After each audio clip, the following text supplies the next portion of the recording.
Good morning. ഇപ്പോൾ നമ്മളിന്ന് gate fluid മെക്കാനിക്സിന് വേണ്ടിയുള്ള കുറച്ച് പ്രോബ്ലംസ് കാണാൻ പോകുന്നത്. അപ്പോൾ ഈ പ്രോബ്ലംസിന് ആവശ്യമായിട്ടുള്ള തിയറി അതിൻ്റെ കൂടെ തന്നെ പറഞ്ഞു പോകുന്നതായിരിക്കും. ഇപ്പോൾ ഗേറ്റിനാണെങ്കിൽ ഗേറ്റ് മെക്കാനിക്കലാണെങ്കിൽ ഫ്ലൂയിഡ് മെക്കാനിക്സിന് ഏകദേശം 8 മാർക്ക് തൊട്ട് 10 മാർക്ക് വരെയാണ് വരിക. ഈ 8-10 മാർക്ക് വളരെ എളുപ്പത്തിൽ നമുക്ക് കിട്ടാവുന്നതാണ്. ഫ്ലൂയിഡ് മെക്കാനിക്സ് വളരെ സിസ്റ്റമാറ്റിക് ആയിട്ട് പഠിച്ചാൽ മാത്രം മതി. അപ്പോൾ ഇതിൻ്റെ അകത്ത് നമ്മൾ ഇമ്പോർട്ടൻ്റ് ആയ കുറച്ച് പ്രോബ്ലം ടൈപ്സാണ് ഇന്നത്തെ വീഡിയോയിൽ കാണാൻ പോകുന്നത്. അപ്പോൾ സ്റ്റാർട്ട് ചെയ്യാം. ഓക്കെ, അപ്പോൾ നമ്മൾ ഫസ്റ്റ് ക്വസ്റ്റ്യനിലേക്ക് പോവാണ്. ഫസ്റ്റ് ക്വസ്റ്റ്യൻ പറയുന്നത് എന്താണെന്ന് നോക്കുക. എ ഹെവി ഹൊറിസോണ്ടൽ സിലിണ്ടർ, അതായത് ഒരു സിലിണ്ടർ നമുക്ക് തന്നിട്ടുണ്ട്. ഓഫ് ഡയമീറ്റർ ഡി, അതിൻ്റെ ഡയമീറ്റർ തന്നിട്ടുണ്ട് ഡി ആണ്. Supports a mass of liquid having density rho. അതായത് ഇവിടെ നമുക്കൊരു ലിക്വിഡ് തന്നിട്ടുണ്ട്, ആ ലിക്വിഡിൻ്റെ ഡെൻസിറ്റി റോ ആണ്. Find out the vertical component of force exerted by the liquid. അതായത് liquid per unit length of the cylinder. അതായത് ഈ സിലിണ്ടറിൽ ഈ ഫ്ലൂയിഡ് എക്സേർട്ട് ചെയ്യുന്ന ഫോഴ്സ് എന്തോരമാണെന്നാണ് നമ്മളോട് കണ്ടുപിടിക്കാൻ പറഞ്ഞിരിക്കുന്നത്. ജിയും തന്നിട്ടുണ്ട്. ഓക്കെ, അപ്പോൾ ഈ ക്വസ്റ്റ്യൻ ഒന്ന് ബേസിക്കലി നോക്കിക്കഴിഞ്ഞാൽ നമുക്കറിയാം ഈ സിലിണ്ടറിൻ്റെ മൊത്തം ഭാഗത്ത് വെള്ളം സറൗണ്ട് ചെയ്തിട്ടില്ല. ഇതിൻ്റെ ഒരു സൈഡിൽ മാത്രമേ ലിക്വിഡ് ഉള്ളൂ. അപ്പോൾ ഇതൊരു പർട്ടിക്കുലർ കൈൻഡ് ഓഫ് പ്രോബ്ലമാണ്. അതായത് ഇതിപ്പോൾ നോക്കിയാൽ അറിയാം, ഇതൊരു കേർവ്ഡ് സർഫസാണ്. അപ്പോൾ ഒരു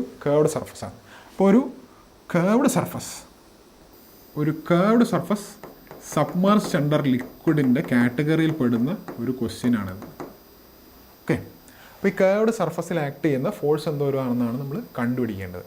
അപ്പോൾ കേർവ്ഡ് സർഫസ് എന്ന് പറയുമ്പോൾ കുറച്ചും കൂടെ കോംപ്ലിക്കേറ്റഡ് ആയതുകൊണ്ട് ഇനീഷ്യലി നമുക്ക് ഒരു വെർട്ടിക്കൽ സർഫസ് ഇമ്മേഴ്സ് ആയിരിക്കുകയാണെങ്കിൽ അതിൽ എന്തുമാത്രം ഫോഴ്സ് ആക്ട് ചെയ്യുന്നുണ്ടെന്ന് നോക്കാം. അപ്പോൾ ഞാനൊരു ഫ്രീ സർഫസ് വരയ്ക്കുകയാണ്.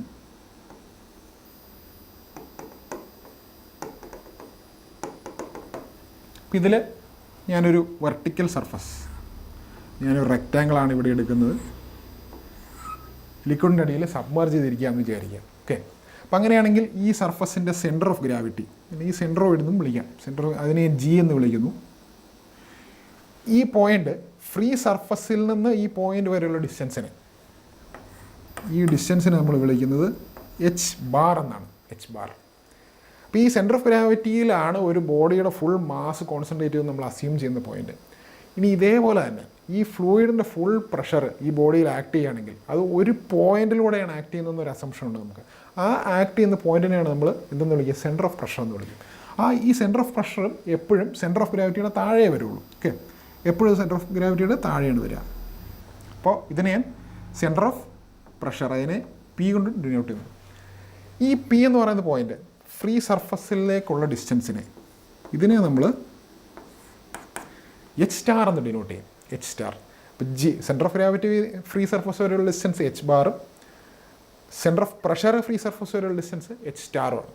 ഓക്കെ, അപ്പോൾ അങ്ങനെയാണെങ്കിൽ ഈ ബോഡിയിൽ ഈ വെള്ളം അതായത് ഈ സർഫസിൽ ലിക്വിഡ് ആക്ട് ചെയ്യുന്ന ഫോഴ്സ് കണ്ടുപിടിക്കാനൊരു ഇക്വേഷൻ ഉണ്ട്. ആ ഇക്വേഷൻ ടോട്ടൽ പ്രഷർ ഫോഴ്സ് എന്നാണ് ഇതിന് പറയാം. Total pressure force F is equal to rho G A into H bar ആണ്.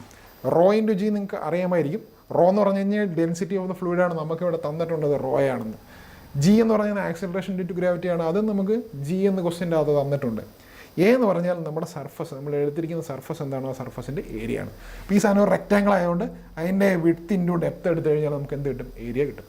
എച്ച് ബാർ എന്ന് പറഞ്ഞാൽ നിങ്ങൾ ഓർത്തോണം സെൻറ്റർ ഓഫ് ഗ്രാവിറ്റി ഫ്രീ സർഫസിൽ നിന്നുള്ള ഡിസ്റ്റൻസ് ആണ്. അപ്പോൾ ഇതാണ് ഇവിടെ ബേസിക് ആയിട്ടുള്ള ഇക്വേഷൻ. ഇത് ഒരു വെർട്ടിക്കൽ സർഫസിനാണ്. നമ്മുടെ ക്വസ്റ്റ്യൻ എന്താണ്, ഒരു കേർവ്ഡ് സർഫസിൽ ആക്ട് ചെയ്യുന്ന ഫോഴ്സാണ്. അപ്പോൾ എപ്പോഴും ഓർത്തോണം ഒരു കേർവ്ഡ് സർഫസ് എന്ന് പറയുമ്പോൾ അതിലൊരു ഹൊറിസോണ്ടൽ കമ്പോണൻറ്റ് വെർട്ടിക്കൽ കമ്പോണൻറ്റ് ഉണ്ടാവും അല്ലേ. കാരണം ഒരു കേർവ്ഡ് സർഫസിൽ ഒരു ഫോഴ്സ് ആക്ട് ചെയ്ത് കഴിഞ്ഞാൽ അതിനൊരു വെർട്ടിക്കൽ കമ്പോണൻറ്റും ഒരു ഹൊറിസോണ്ടൽ കമ്പോണൻറ്റും ഉണ്ട്. ഓക്കെ, അപ്പോൾ ഇങ്ങനെയാണെങ്കിൽ ഒരു കേർവ്ഡ് സർഫസിൽ ആക്ട് ചെയ്യുന്ന വെർട്ടിക്കൽ ഹൊറിസോണ്ടൽ കമ്പോണൻറ്റ് കണ്ടുപിടിക്കാൻ ഒരു എളുപ്പവഴിയുണ്ട്. എളുപ്പവഴി എന്താണെന്ന് വെച്ചാൽ, ഇപ്പോൾ നമ്മുടെ കേർവ്ഡ് സർഫസ് ഇതാണ്. ഓക്കെ, നമ്മുടെ കേർവ്ഡ് സർഫസ് ഇതാണ്. അപ്പോൾ ഒന്നുകൂടെ പറയാം, നമ്മുടെ കേർവ്ഡ് സർഫസ് ഇതാണെങ്കിൽ ഈ കേർവ്ഡ് സർഫസിനെ ഒരു വെർട്ടിക്കൽ പ്ലെയിനിലേക്ക് നമ്മൾ ഇമ്പോസ് ചെയ്യണം, അല്ലെങ്കിൽ പ്രൊജക്റ്റ് ചെയ്യണം. അപ്പം ഞാൻ ഈ കേർവ്ഡ് സർഫസിനെ ഒരു വെർട്ടിക്കൽ പ്ലെയിനിലേക്ക് പ്രൊജക്റ്റ് ചെയ്ത് കഴിഞ്ഞാൽ നമ്മുടെ ഈ കർവ്ഡ് സർഫസ് എന്ന് പറയുന്നത് ഈ വെർട്ടിക്കൽ പ്ലെയിനിലായിരിക്കും വരിക. ഓക്കെ, കർവ്ഡ് സർഫസ് പ്രൊജക്റ്റ് ചെയ്യുന്ന വെർട്ടിക്കൽ പ്ലെയിൻ ഇതായിരിക്കും. ഈ വെർട്ടിക്കൽ പ്ലെയിനിൽ ആക്ട് ചെയ്യുന്നതാണ് ഈ വെർട്ടിക്കൽ പ്ലെയിനിൽ ആക്ട് ചെയ്യുന്ന ഫോഴ്സ് ആയിരിക്കും ഈ കർവ്ഡ് സർഫസിലെ ഹൊറിസോണ്ടൽ കമ്പോണൻറ്റ്. ഓർത്തോണം. ഓക്കെ, ഈ വെർട്ടിക്കൽ പ്ലെയിനിൽ ആക്ട് ചെയ്യുന്ന ടോട്ടൽ പ്രഷർ ഫോഴ്സ് ആയിരിക്കും എന്ത് ഇതിലെ വെർട്ടിക്കൽ കമ്പോണൻറ്റ്. അതായത് അപ്പോൾ ഈ കർവ്ഡ് ഹൊറിസോണ്ടൽ കമ്പോണൻറ്റ്, അപ്പോൾ ഈ കർവ്ഡ് സർഫസിൽ ആക്ട് ചെയ്യുന്ന ഹൊറിസോണ്ടൽ കമ്പോണൻറ്റ് എന്തായിരിക്കും? സെയിം ഈ സാധനം തന്നെയായിരിക്കും, വേറെ വ്യത്യാസമൊന്നുമില്ല. അപ്പോൾ ഞാൻ എഴുതാണ് rho G A into H bar. Okay, ഇതതിൻ്റെ ഹൊറിസോണ്ടൽ കമ്പോണൻ്റ് ആണ്. ഓക്കെ, പക്ഷേ നമ്മളോട് ക്വസ്റ്റ്യനിൽ പറഞ്ഞിരിക്കുന്നത് വെർട്ടിക്കൽ കമ്പോണൻറ്റ് കണ്ടുപിടിക്കാനാണ്. വെർട്ടിക്കൽ കമ്പോണൻറ്റ് കണ്ടുപിടിക്കുന്നത് മറ്റൊരു രീതിയിലാണ്. അതായത് ഈ കർവ്ഡ് സർഫസിൻ്റെ മുകളിൽ ഈ ഫ്രീ സർഫസ് വരെ, ഈ കർവ്ഡ് സർഫസിൻ്റെ ഉള്ളിൽ, അതായത് ഞാൻ ഈ ഏരിയ ഒന്ന് ഹാച്ച് ചെയ്യുകയാണ്, ഈ കർവ്ഡ് സർഫസിൻ്റെ ഉള്ളിൽ ഫ്രീ സർഫസ് വരെ ഉള്ള ഈ ടോട്ടൽ വോളിയത്തിൻ്റെ അകത്ത്, ഈ ടോട്ടൽ വോളിയത്തിൻ്റെ അകത്ത് ലിക്വിഡ് ഉണ്ടെങ്കിൽ ആ ലിക്വിഡിൻ്റെ വെയിറ്റിന് ഈക്വലാണ്. ആ ലിക്വിഡിൻ്റെ വെയിറ്റിന് ഓർത്തോണം, ഈ കർവ്ഡ് സർഫസിൻ്റെ മുകളിലേക്ക് ഫ്രീ സർഫസ് വരെയുള്ള ഈ ഡിസ്റ്റൻസിൽ എന്തോരം ലിക്വിഡ് ഹോൾഡ് ചെയ്യുന്നു ആ ലിക്വിഡിൻ്റെ വെയിറ്റ് ആയിരിക്കും vertical component. Okay, vertical component. അപ്പോൾ ഇതാണ് വെർട്ടിക്കൽ കമ്പോണൻ്റ് എങ്കിൽ ഇപ്പോൾ നമ്മളൊന്ന് ആലോചിച്ച് നോക്കുക, വെയിറ്റ് എന്ന് പറയുമ്പോൾ എപ്പോഴും എന്താണ് വെയിറ്റിൻ്റെ ഇക്വേഷൻ എന്താണ്? നമുക്കറിയാം, mass into acceleration due to ഗ്രാവിറ്റിയാണ് വെയിറ്റിൻ്റെ ഇക്വേഷൻ. ഇനി മാസ് എന്ന് പറഞ്ഞാൽ നമുക്കറിയാം, ഡെൻസിറ്റിയുടെ ബേസിക് ഇക്വേഷൻ എന്താണ്? മാസ് ബൈ വോളിയമാണ്. ഓക്കെ, അപ്പോൾ അങ്ങനെയാണെങ്കിൽ മാസ് എന്ന് പറയുന്നത് എന്തിന് ഈക്വൽ ആയിരിക്കണം? ഡെൻസിറ്റി ഇൻറ്റു വോളിയത്തിന് ഈക്വൽ ആയിരിക്കണം. അപ്പോൾ ഈ സാധനത്തിന് എനിക്ക് എന്തെന്ന് എഴുതാം?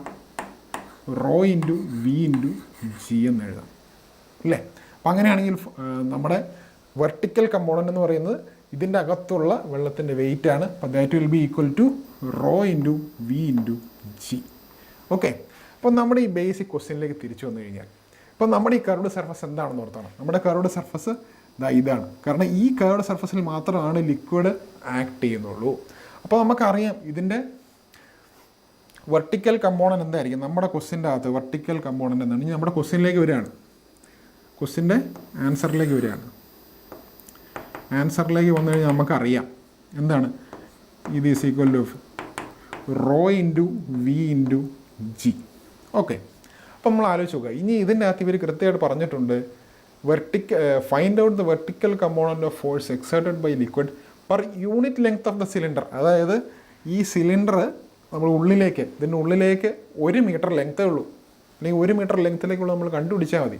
അതായത് എനിക്ക് എന്തെന്ന് എഴുതാം? സിലിണ്ടറിൻ്റെ വോളിയം എന്ന് പറയുന്നത് rho into A into H. A എന്ന് പറയുന്ന ഏരിയയാണ്, സിലിണ്ടറിൻ്റെ ഏരിയ ഇൻറ്റു എച്ച് എന്ന് പറയുന്നത് ഉള്ളിലേക്കുള്ള ഡിസ്റ്റൻസാണ്, ഇൻറ്റു ജി. അപ്പോൾ ക്വസ്റ്റ്യനിൽ തന്നെ പറഞ്ഞിട്ടുണ്ട് ഈ സാധനം എന്താണ്? 1 ആണ്.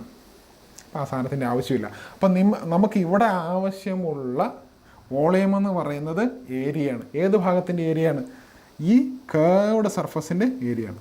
ഇത്രയും കർവ്ഡ് സർഫസിൻ്റെ ഉള്ളിലുള്ള ഏരിയ എന്തായിരിക്കും? വളരെ സിമ്പിളാണ്, ഈ ടോട്ടൽ സർക്കിളിൻ്റെ നേരെ പാതിയായിരിക്കും. ഓക്കെ, അപ്പോൾ നമ്മൾ എടുക്കുകയാണെങ്കിൽ ടോട്ടൽ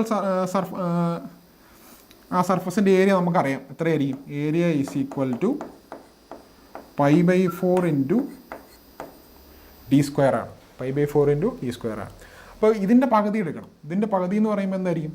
/2, അതായത് π/8 ഇൻറ്റു ഡി സ്ക്വയർ എന്ന് വരും. അതായത് നമ്മുടെ F V is equal to rho into G into π/8 into D square. ഇതായിരിക്കണം നമുക്ക് വരേണ്ട ഉത്തരം. ഓക്കെ, അപ്പോൾ നമ്മുടെ ഓപ്ഷനിൽ ആ ഉത്തരം ഉണ്ടോ എന്ന് നോക്കിയാൽ കൃത്യമായിട്ടും അവിടെ അങ്ങനെ ഒരു സാധനം ഉണ്ട്. ഇതാ rho into G into π/8 d square. അപ്പോൾ ഇതാണ് നമ്മുടെ കറക്റ്റ് ഉത്തരം, ഓപ്ഷൻ ബി ആണ്. ഓക്കെ, അപ്പോൾ ഇതോടെ നമ്മുടെ ഫസ്റ്റ് ക്വസ്റ്റ്യൻ തീർത്തു. ഇനി നമ്മൾ സെക്കൻഡ് ക്വസ്റ്റ്യനിലേക്ക് പോവാം.